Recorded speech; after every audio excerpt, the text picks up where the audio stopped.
Award-winning actor John O'Hurley has catapulted into television's busiest and most versatile actor. He's also a show host, Broadway star, advertising hero, and feature film star. We met up with John and his wife Lisa to meet their two little starlets.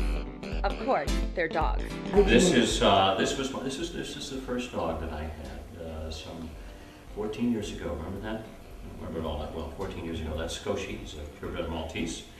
And then this is, well, we believe about 8 years old. This is little Betty. Betty is half Dachshund and half Black Lab. If you can believe there's anything more painful than that combination. She was a little rescue. She was a little stray. I found her down up in the hills there. And she's just happy to be alive. So are these like your kids?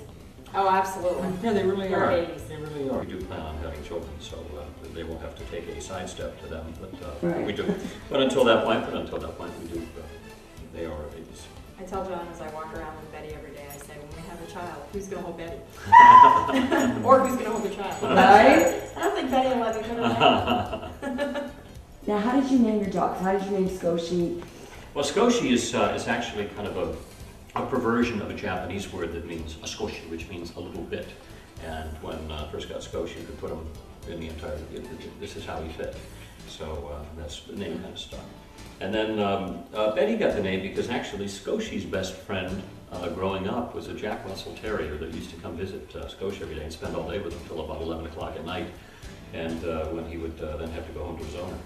And so when I got Betty, it just seemed to me that he was always used to hearing the word Betty in his life. So I figured, well, all right, well, that's a female, we'll call her Betty. And it kind of fits her. She just has it.